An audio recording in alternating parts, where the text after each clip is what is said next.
Pero si me preguntas qué tiene Euroliga que no tengan las otras, yo creo que el mayor activo es la tradición de es decir, equipos con solera, equipos Los serbios, los reconocibles, griegos, sí. equipos muy icónicos, y luego el nivel.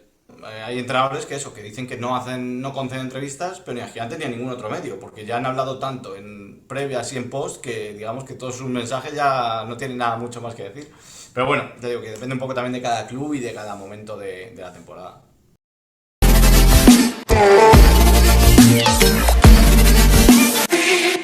Hola a todos y bienvenidos un día más al Prisma de la Euroliga, donde estamos explicando la Euroliga desde 8 diferentes puntos de vista. Mi nombre es Jaime Marc y para el tercer episodio dejamos un poquito lo que viene siendo la competición al lado. Hablamos ya con Javi Gancedo y con Jan Keider y ahora vamos a tener la suerte, mejor dicho, de hablar con el director de Gigantes del Básquet, David Sardinero. Hola David, ¿qué tal? ¿Cómo estás? Muy bueno, Jaime, ¿cómo estás? Un placer. Bueno, lo primero agradecerte que te pases por este vídeo podcast porque, bueno, sé que tienes la agenda muy apretada y no es fácil sacar tiempo. Bueno, siempre es un placer hablar de básquet y hablar un poco de, bueno, de una competición como esta y de todo lo que toquemos aquí. Aparte de director de Gigantes del Básquet, también eres profesor, narrador, comentarista. Bueno, es una eminencia casi en el baloncesto español. De forma muy breve, David, ¿qué es Gigantes del Básquet? Bueno, buena pregunta, ¿no? O sea, el Gigante del Básquet empezó siendo una revista, claro, en el 85, Ujú. cuando, bueno, era casi otro universo, ¿no? Totalmente otra historia.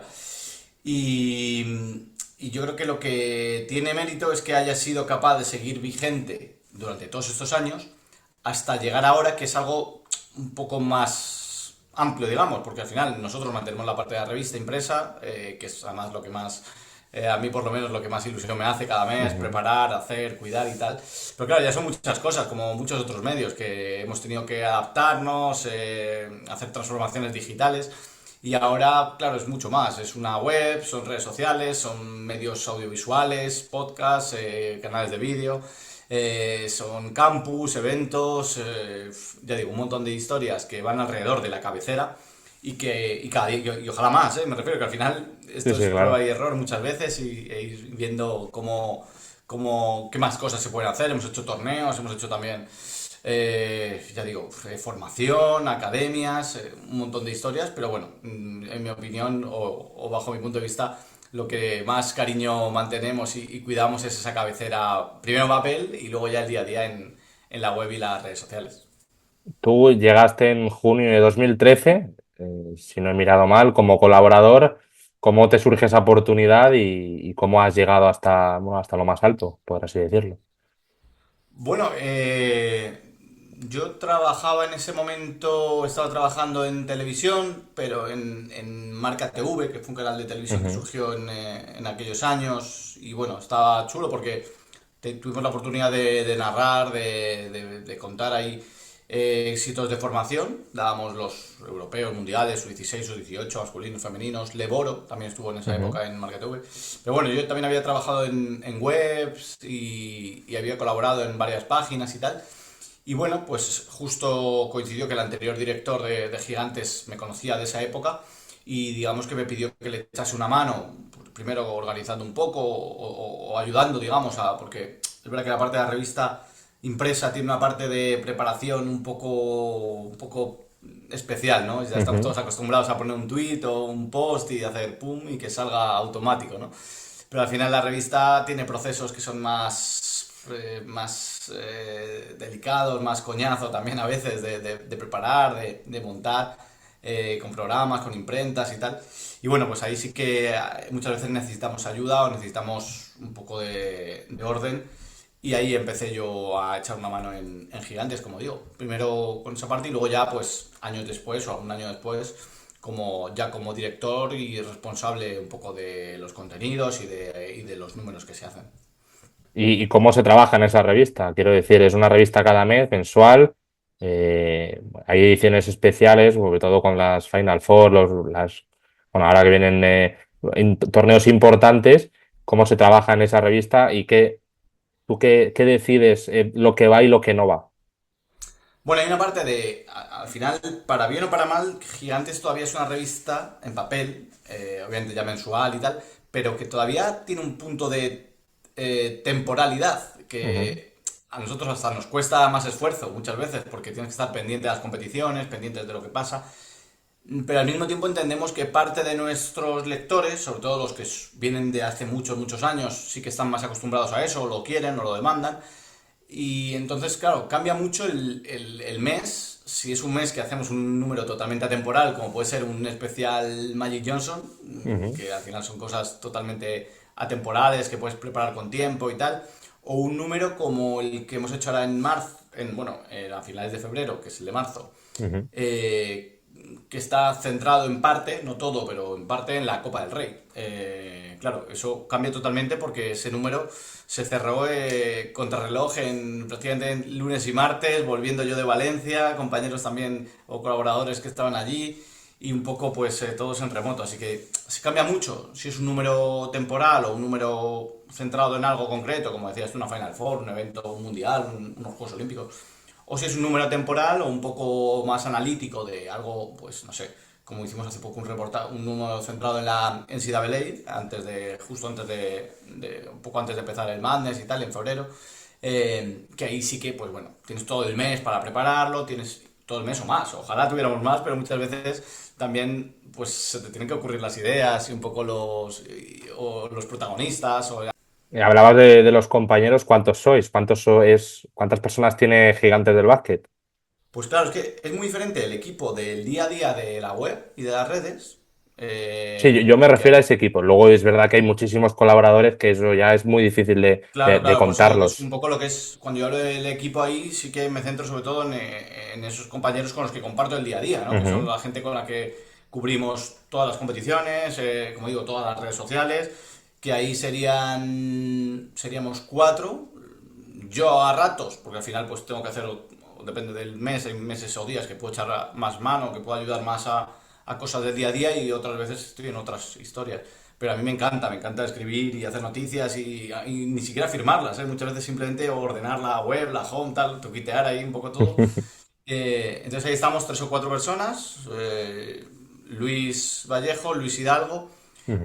Sergio Llebres y luego Sergio Rabinal con la parte de audiovisual, que es un poco el que se encarga de toda la parte de los vídeos del canal de YouTube, los podcasts y un poco también cortar los vídeos verticales para redes y tal, todo eso. Así que bueno, es un poco lo que hay y con eso hacemos las redes y todo lo que sale. Y es verdad que luego para la revista hay colaboradores, algunos fijos, otros puntuales, dependiendo un poco del tema. Pero ya digo, ahí pues por ejemplo Faustino Saez, José Manuel Puerta suelen Ujú. escribir prácticamente todos los meses, Gonzalo Vázquez en muchos meses escribe, Alejandro Gaitán de NBA o Quique García, bueno, depende como digo, un poco si el tema es más NBA o más femenino o más europeo, o depende de lo que haya, vamos a ir un poco repartiendo un poco las piezas y eligiendo los colaboradores o los temas. Claro, me hablabas de tus compañeros, Sergio Llebres, por ejemplo, es de Valencia, Luis Vallejo de Zaragoza. Claro, yo entiendo que no tenéis redacción, sino que cada uno trabaja en su casa y eso también es más difícil a la hora de coordinarlo. Sí, yo vivo entre Madrid y Bilbao también, con lo Claro, cual sí, depende, puedo también. estar en un sitio o en otro. Sí hay una redacción física, porque es verdad que, como te decía al principio, hay más personas trabajando en Gigantes, organizando los campus, los eventos, Ujú. los envíos, la distribución, la administración. O sea, hay una parte física que está ahí. Pero es verdad que la parte de redacción de día a día, de curro digital totalmente, sí que está totalmente deslocalizada. Ahora metiéndonos ya en el tema de la Euroliga, ¿qué peso tiene esta competición en vuestra web, en vuestra revista? Y si es mayor o menor que, por ejemplo, la NBA o la ACB, ¿y por qué? Bueno, yo creo que también depende del momento del año, pero la Euroliga sería seguramente la más constante, al igual que la Liga Andesa, la que Ujú. sabes que sí o sí cubrimos o sale algo, cada día que hay jornada, algo va a salir en redes, va a salir.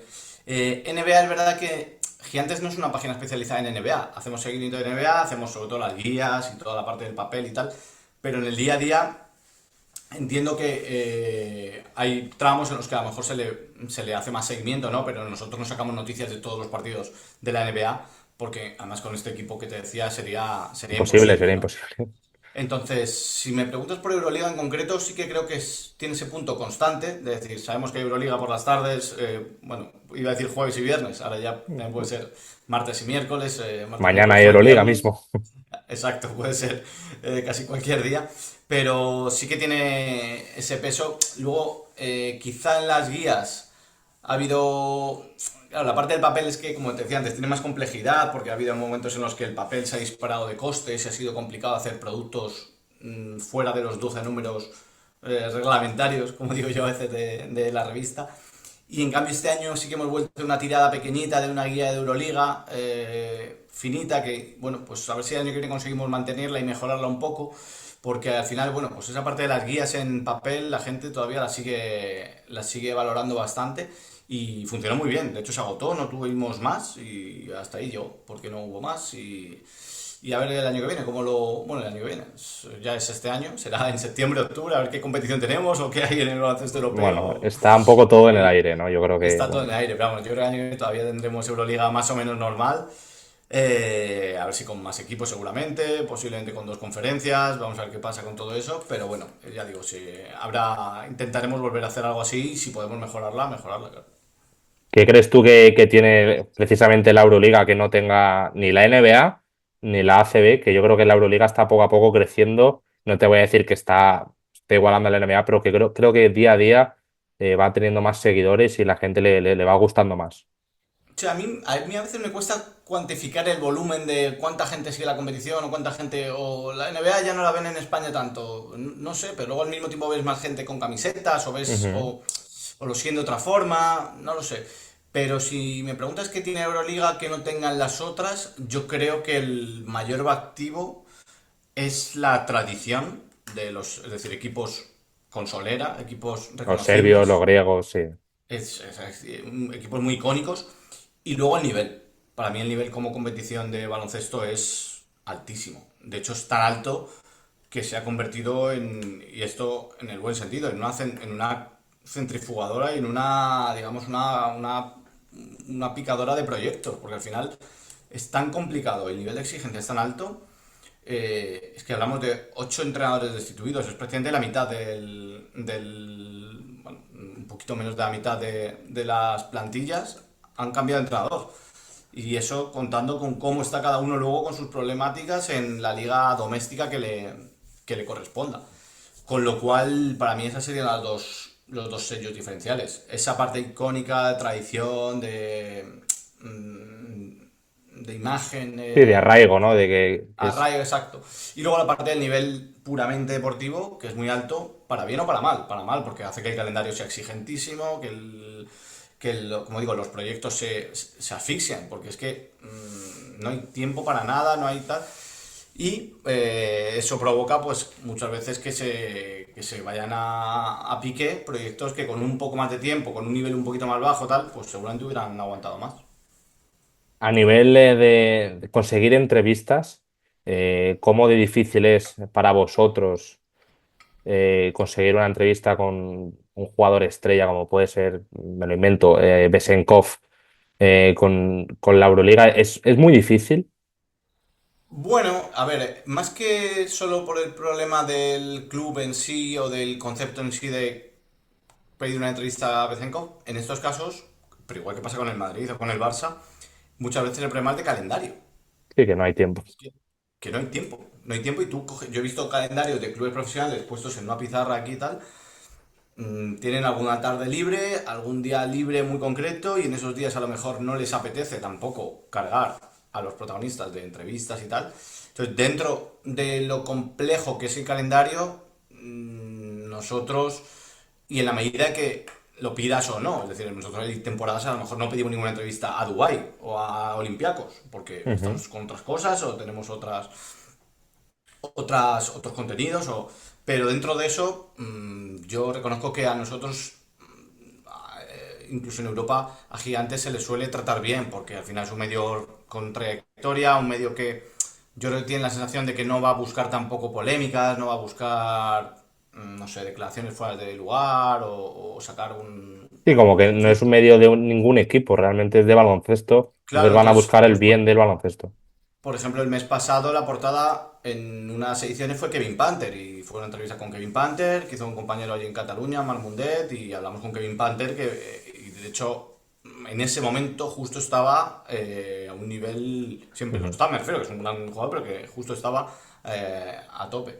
Con lo cual, bueno, ya digo que muchas veces el problema es también de calendario, ¿eh? Sobre todo con entrenadores. Hay entrenadores que prácticamente no hacen entrevistas durante el año porque interpretan que es que ya dan tantas ruedas de prensa antes y después de cada partido durante... Teníamos una noticia, de hecho, en Gigantes que vamos actualizando de vez en cuando, que es cuántos partidos ha jugado cada equipo de español, Sí, Valencia depende de la creo que está competición. en casi 70. Claro, entonces hablamos de equipos que se van a ir a 100 partidos prácticamente, con playoff y tal, como se metan en tal. Con lo cual, claro, hay entrenadores que eso, que dicen que no hacen, no conceden entrevistas, pero ni a Gigantes ni a ningún otro medio, porque ya han hablado tanto en previas y en post que digamos que todos sus mensajes ya no tienen nada mucho más que decir. Pero bueno, te digo que depende un poco también de cada club y de cada momento de la temporada. Y ahora ya para acabar, vamos a hablar de la Final Four. Yo creo que es el evento del año en la Euroliga, evidentemente. ¿Cómo es para Gigantes cubrir esa locura de fin de semana? Que ahora es verdad que se ha reducido un partido. Yo creo que eso también os viene mejor. Yo creo que puede ser vuestro momento de mayor estrés a nivel con la Euroliga. Mira, yo siendo honestos, a mí, porque además es el que suelo cubrir yo personalmente siempre, la Copa del Rey es un punto Ujú. también Son muy más partidos potente. también. Porque son más partidos, son más días, entonces es físicamente también cansado, me refiero, sales muy tarde del pabellón, no hay nada abierto, mal comes, mal cenas, mal duermes, todo un poco a contrapié, que sí que nos gusta mucho y nos encanta y oye, es una oportunidad y un privilegio, pero es exigente también y es durete. Entonces, claro, la copa es más largo. Además, normalmente en España nosotros solemos tener más relación con patrocinadores, con marcas, con cosas alrededor de tal. Y la Copa del Rey, como evento puntual, en este caso concreto para gigantes, quizás sea más, pero bueno, yo Final Four sí que he estado, de hecho, en, no sé, 6 7 8 habré estado en los últimos 15 años, ¿Estarás en 12 Atenas? años, Atenas de en, este año. desde, Atenas sí, en principio sí. La idea es que sí. O sea, te estaban diciendo que se había ido a Atenas. Digo, sí, sí, Atenas he Sí, sí, estado. Digo, seguro, seguro. la primera, pues no recuerdo cuál sería, pero bueno, Belgrado, Estambul, todas estas, Milán, Londres, bueno, Berlín. Entonces, bueno, pues vamos a ver. Como evento, es verdad que no estuve en Abu Dhabi, por ejemplo, por decir una que no he estado. Y ahí sí que a veces, como ya incluso con colaboradores como Sergio Vegas, por ejemplo, que ha Sí. estado en las últimas él y nos ha echado una mano con textos y ayudando con vídeos desde allí y tal, pues nos hemos ido repartiendo un poco. También al final para nosotros la Final Four siempre ha dependido un poco de que haya equipos españoles. Este año Eh, ojalá que sí. entonces, claro, por eso digo que cuando me decías lo de Atenas, digo, a ver, en principio sí, pero claro, si no hay ningún equipo español, lo más probable es que nosotros no cubramos. No cubramos yendo Desde una allí, persona sí, sí, allí. sí, sí, entiendo, entiendo. Y bueno, al final tiene las mismas virtudes y problemas que muchos eventos tienen ahora para los medios. Y es que es verdad que ahora ha mejorado tanto la difusión del material a los medios de comunicación, es decir, tú ahora puedes ver, tú y cualquier aficionado, una rueda de prensa en directo de la Final Four o de cualquier partido prácticamente de Liga Andesa en streaming, en directo desde tu casa, cortarlo, subir reacciones, escribirlo, transcribir lo que quieras. Eso, claro, antes no era así, antes no había eso, la zona mixta solo se podía tener el que estuviera ahí, la rueda de prensa igual, había que estar allí físicamente y Ujú. ahora el servicio de fotografía era mucho peor, todo eso ha mejorado y hace que, bueno, pues el valor periodístico de estar en los sitios sigue siendo altísimo, obviamente, y yo siempre lo defenderé, pero hay momentos en los que, bueno, pues también económicamente hay que valorar si se puede hacer o no, o cómo se hace, o cuánto esfuerzo se destina a eso. Bueno, pues nada, gracias David Sardinero, director de Gigantes del Básquet, por pasarte por el prisma de la Euroliga para dar bueno, tu visión de cómo es esta competición y gracias por darme estos 20 minutitos. Ahí estaremos, seguiremos atentos a los nuevos invitados, a los próximos invitados, a ver qué comentan. Gracias, David.